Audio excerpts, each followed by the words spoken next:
Rakkoon dhiirota keenya bira jiru maanni beekama shamarran cinquu barbaadu sigar gaafa jaallatanii har'a keessa galchatan akkuma isheen bakka jira miti bakka kurupheedhuma bosona keessa bakka qurxummii bishaan keessa baate gochuu barbaadu si galee yoo akkana gooti malee akkatti godhu yoo akkas gooti malee dhukaasii jedhama asfalli si galee amma keessa darbanii faa sooshaal miidiyaa faa dhiise dura maali waan barataan sooshaal miidiyaan barootti guddatte biddeeni bar inde amma fakkii maabaloo keenya amma yoo isin tiktoo baate ana dhabuu barbaadde moo tiktoo kana dhabuu barbaadde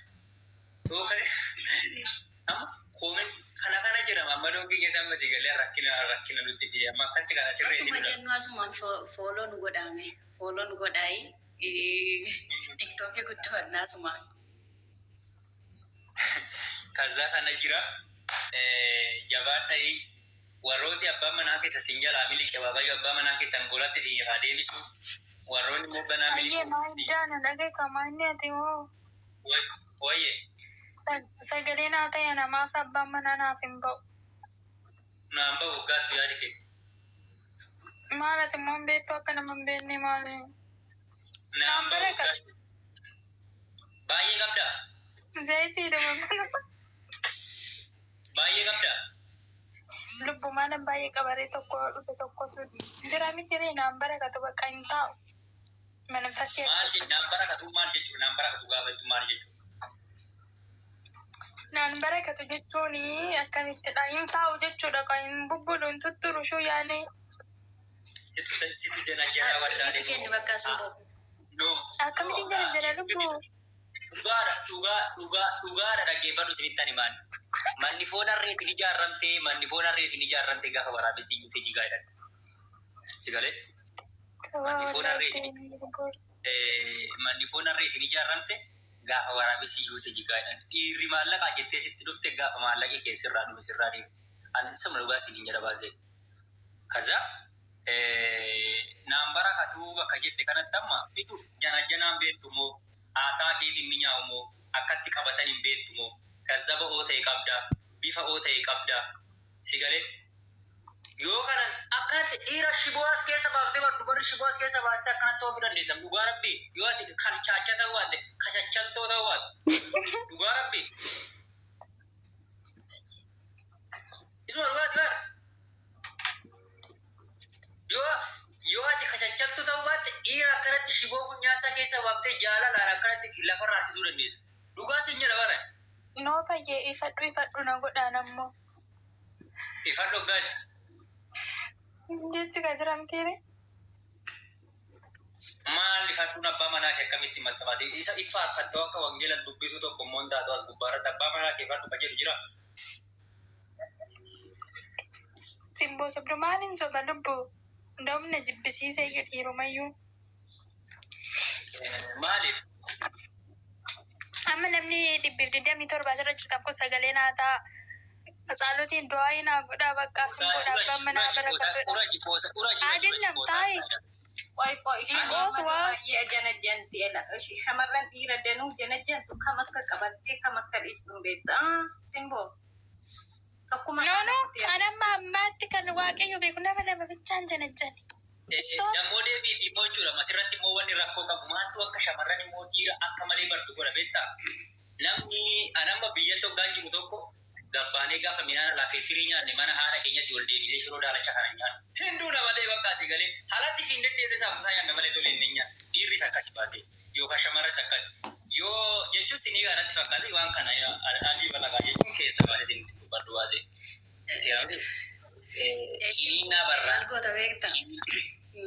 gaafa guyyaa isaa eeggate abbaan manaa sii dhufa kana qixxee waa'ee dhiiraa saasa'uun si uffeessisu yoo buluu baate immoo zayitiitti naqi manaa gadi baasii lammaffaa immoo dhiira baay'ee jala jantaatammaan sii barakachuu dideef waan walii isaa adda qabattee adda baastu iyyuu walii isaan beektu har'asa kana wayyaa ittaa burusa kana wayyaa ittaa saniif nama takka jana jani ilaalii wajjin deebi waggaa tokko sanaan booda yoo ta'u baate dhiisitoo taa'e kanuma si gorsaan akka obboleetti keetti. Kan yaadi jiru isa kanatti galee. Lubbaan baay'ee janajjanu. Waaqa nama daba bichaan janajjanee beekaa nama ammaatti. Nama daba sayyuu bakkatti gortu wallaallee tokko janajjanu. No tokko janajjanee achumarraan dhiisee achumarraan kan biraan immoo janajjanii qashuu yaani. Maka eegasu. Atillee nama qoosaa jirta garuu dhaggeeffatu leellaa qoosaa jirta garuu jechuudha. Rakkisaa tabaasee jejjana januu kee gaariidha. Bareedaa amma tokko amma hin bareedaa surree keessatti akka malee bareedaa bifa qabaa. Gaafa immoo keessa seente immoo homaan beeku bakka joonjaadha sii galee akka horaa bokkaa keessa dhaabbatu. Tokko immoo hin bareedu bifa qabu joonjaa itti fakkaata garuu bofu rirma bakka sii galee. Rakkinni shamarranii kan kilaashii odoo kakuu haaraan dubbisiin kakuu moofaa dubbistu baasee amma shamarran keenya yeroo baay'ee kana amma isin akkas taatanii galee kuni dhugaa isin hin jedha barate. Amma isin amma surree kana muudii kan akkaataan inni itti footoo ittiin ka'u kana hoggaa goddanyaa keessatti hin taa'anii najjanaa jiru mucaan isa kana aanchi akkam bareeda waa akkam walirraa bareeddu si garuu keessi isaa waan beeku wanta kan beeku kaardii guutuun beeku amma rakkina jiruutti isa kana si galee. Tokko immoo garuma jedhaadha garuu waan baay'ee beeku akka ati jireenya kee baay'ee si qajeelurree sibbachuu danda'a dhiirri jechuudha. Shamarran keenya rabbi hin eegu dhiirri obboleetti isaa jaallatu durba namaa gazzabarraan nyaatu akkuma isin jedhe immoo birrii shamarranii nama sooressa naman godhu birrii shamarranii akka ati waan ta'etti darbitee dalagduuf akka ati waan ta'e irra gootuuf sappoortii si godha baay'eedhuma si gargaara. Anamma gaafan akkana isin jedhu dhiqqaadha garuu sadarkaa kanarras yoom ka'uu baadde waggaa 5 booda waan kanarra nan ga'a inshaallah. Kanatu jira isin galee. Yoo kana taa'e amma fakkeenyaaf kunuma 100 faama waan nama biliyeenerii nama godhu fa'aa isinitti fakkaachuu danda'a shamarran baay'ee waa hin agarre. Amma dhuguma barra. Kaza sin abbaa manaa keessan turuutti qabaddaa jaalallee keessan turuutti qabaddaa. Zinjettanii bakka zinjettanii kan dubbii balleesse immoo naa qorisanii bakka naa qorimee maal akka jedhu laala. Innama baay'ee dubbii qaba si galee naa qoreessu. Dhugaatiin hin jedhe. Kana jira.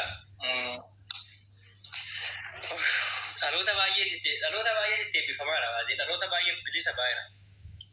Dhugaa rabbi.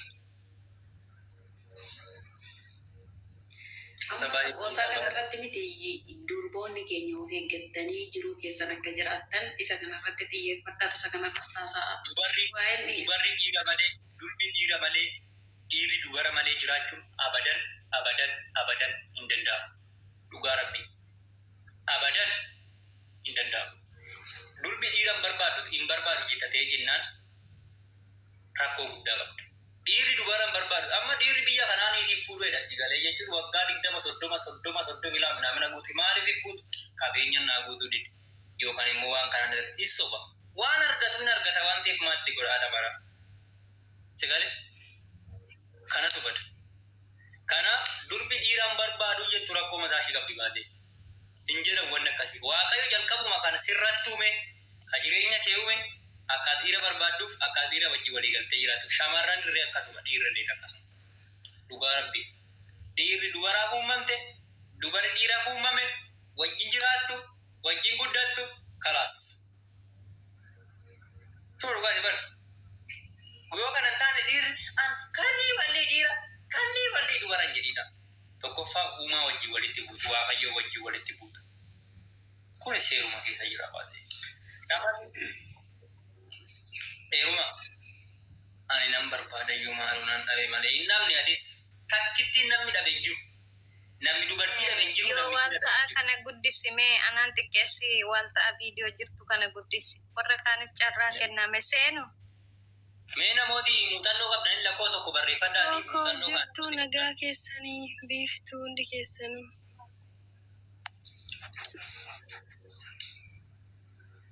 Buchoo fayyoo. Baay'ee buchoo akkam nagaa. Jirtaa buchoo akkam. Xiyyi jaalalaa si rukutee beekaa. Wee qallaalii moo na buruske. Gaaffiin qabaa. Erga dhugootu gaaffii kee namoota gaaffii qabdan xiyyaaqee ilaallaachu xiyyaaqee waa'ee fikirii irratti wal qabsiisee xiyyaaqee annamaa miti amii intalli tokko akkas taateen ica'uun biyya keenya takka odoo hin taane annamaa kakeechan ishiin hundi dhuftaa himattu gaafa saraa ishee kan akkasii. Nagaadhuman sin xayyaqa dheetanii ani buchoon koo garuu akka warri kaan jedhamti. Gaaffiin qabdu qaba. Ati buchoo qabdaa buchoon kee nagaadhaa. walii galaa jirtu, walii bilbilaa jirtu, wal taraddaa jirtu ni.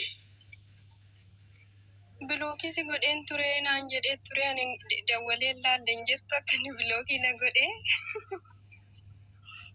Miidiyaa irraa wal janajjanuun gaariidhaa silaa waliin beekanii. Ka miidiyaa irraa wal janajjanuun isa akkuma ta'utti jiraate inde bar namni dirqama wal beekamti bar qaaman. Namni qaaman jalqaba dirqama wal beekamti bar. Sintama fakkeenya waanuma hin qabne nuuf jechuu bar gaafa mana maadaabii keessa jirtan shamarran fuula hin qabne dabbaa hin qabne waan mudhii hin qabne fakkino akkasitti faa maddiitti faa akkasitti dhaabbattanii maddiitti faa akkasitti dhaabbattanii isa booddee maal mijoo kana dhiisuun qabu sheeppii shii maali jedhanii jigali. Waan hin qabne nuuf jechuu jalqabu akka dhiirri maamaloo sinnis gamoonni tokko faasin waan hin qabneef fakkaatan jalqabu. Waan hin jedha baran waan hin qabne. Baazewee namni hin barfayyu namni si jaallatu namummaa kee jaallata malee exact jechuun eenyummaa kee sana jaallata malee barii bifa keetiin yookiin furdina kee huqqina kee miti bar. Jaalala akkasii kondishiniidha gaafa wanti tokko sirraa irratu wanti inni jalqaba laalee gara kee dhufe gaafa sirraa irratu si dhiisaa jechuudha. Parsantiidhaan jaalala keenyaan parsantii san gaafa darbe sobataa jechuudha. Saniifuu shamarran waan hin qabne hojjetu tokkoffaa akka dhiirri hoggaasiin biyya yoo gabaabdullee taate footoo asii ol kaatu amma akkaata asii ol akkaatti kaatanii itti argitu yoo gabaabdullee taate. Waayee bakka inni suni nama sana boruuf nama kaawwate miti kan akkas godhu. Like nam tokko boru wajjiniin abbaa manaa naa ta'a jettee yaaddetta taanaan eenyummaa kee sirrii sanaan argisiista. Gabaabduu taate dhiira tokko jaalladhaa jechuudha. Footoo dhaabbachiisaa itti ergitu bilbila lafa goota akkaata asii ol kaastee itti ergiti. Anamma waan akkanaa kana baay'ee waan qaama kiyya waan sirriitti argina baasee. Kaza gaafa inni wal baqatu bakka fuudhee wal baqatu. Kunis dogoggora jimaadha baasee. Gaafuma Baazewee sun wallaalummaadha. dhugumaa kee barbaada dhugiifti qofa dhaabuma keeti. Dhugaa rabbii. Amma fakkeenyaaf amma fayyeettan eeguma jettee uffata sheenii irraa bittee maalii kana bittee waan fuula sirreessu kana bittee waanuma sirra hin jirre yoo sakkaste gaafa wal bira wallisna waan gadhiimaa qabu. Tokkoffaa immoo amma kinoo appilikeeshiniin kun jira kan uffata namatti uwwisu kun kan bishaan maddii nama ciibsu kun kan caammaa namatti uwwisu kun kan bifa nama bareechu kun waan ta'eef asirra nama godha waan akka ababaa asirra nama godha. Isuma fakkaatu giifti koo akkam bareedda. Akka koodheen gaddaa sanatti fayye isa gaafa koomentii jalatti biiftuu waamtee kolfitee sanatti hin ta'u.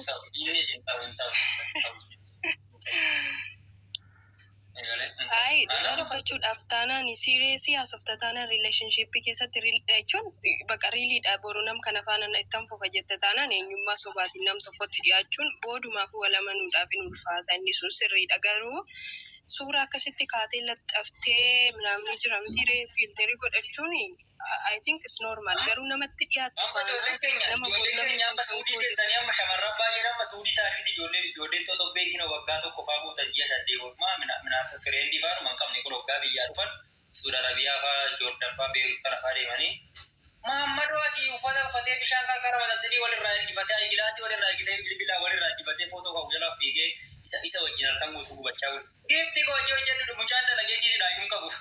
Dhugaasii jedha bara.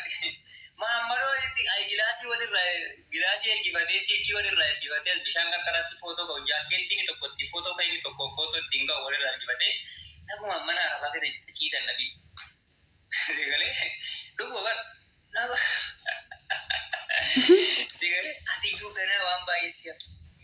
Kana Maammadoon asii immoo anuma dabalatee Maammadoon biyya kanaa fuurshaammaadha baasee arti 85 ol fuurshaammaadha.